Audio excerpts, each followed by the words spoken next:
Hi வணக்கம். இன்னைக்கு பார்த்தீங்கன்னா சிறுகடிக்க ஆசை சீரியல் இன்னைக்கான எபிசோடு தாங்க பார்க்க போகிறோம். அதுக்கு முன்னாடி என்னோட சேனலை சப்ஸ்கிரைப் பண்ணி வச்சுக்கோங்க. வாங்க கதைக்குள்ளே போகலாம். இப்போ முத்துவும் மீனாவும் என்ன பண்ணுறாங்க, விஜயா கூப்பிட்றது கடைக்கு வந்தால் அங்கே பார்த்தீங்கன்னா மனோஜ் வந்து இவங்களுக்கு சமையல்லாம் பண்ணிக்கிட்டு கடையை மூடி வச்சிருக்காரு. இதை பார்த்துட்டு இது மாதிரி கடையை மூடினா உனக்கு தான்டா நஷ்டமாகுன்ற மாதிரி முத்து சொல்லிட்டு விஜயாவை எவ்வளோ கூப்பிட்டு பார்க்குறாங்க.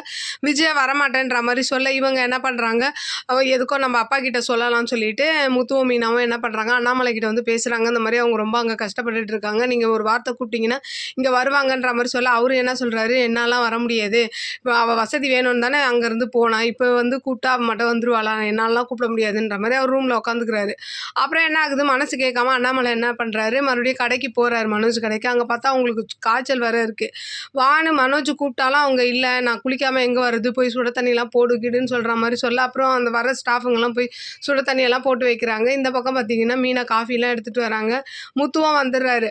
அப்போ வந்து அண்ணாமலை கூப்பிட்றாரு, வா உனக்கு வர காய்ச்சல் இருக்குது, நான் மாத்திரை நான் வாங்கி தரேன் அப்படின்ற மாதிரி சொல்ல, நான் எங்கேயும் வரல, இங்கே தான் கடையிலேயே தான் இருப்பேன்ற மாதிரி சொல்ல, ஏமா அப்போ ஸ்டே வாங்குற வரைக்கும் நீ இங்கே இருந்தா அப்போ அவன் என்ன பண்ணுறது, இந்த கடைக்காக தானே அவன் இவ்வளோ கடன் வாங்கி வச்சிருக்கான்ற மாதிரிலாம் சொல்ல, அப்போ மனோஜுக்கு ஒரு பக்கம் ஐயோ கடையை மூடிட்டு நான் என்ன பண்ண, ரோகிணி கூட இங்கே வரமாட்டாளேன்ற மாதிரி யோசிக்கிறாரு. அப்போ என்னடா அப்படி யோசிக்கிறேன்னு முத்து கேட்க, இல்லைடா இந்த மாதிரி நான் போன்னு தான் சொல்கிறேன், அவங்க போக மாட்டேன்னும் போது நான் என்ன விரட்டியாட விட முடியும், அப்புறம் அம்மா வந்து என் மேலே கோச்சுக்குவாங்கன்ற மாதிரி சொல்ல விஜய் அப்படியே மனோஜை பார்க்குறாங்க. அப்படியே இன்றைக்கான எபிசோடு முடியுது. பார்க்கலாம் நாளைக்கு என்ன நடக்குதுன்னு பார்த்துட்டு நான் உங்களுக்கு ரிவ்யூ கொடுக்குறேன்.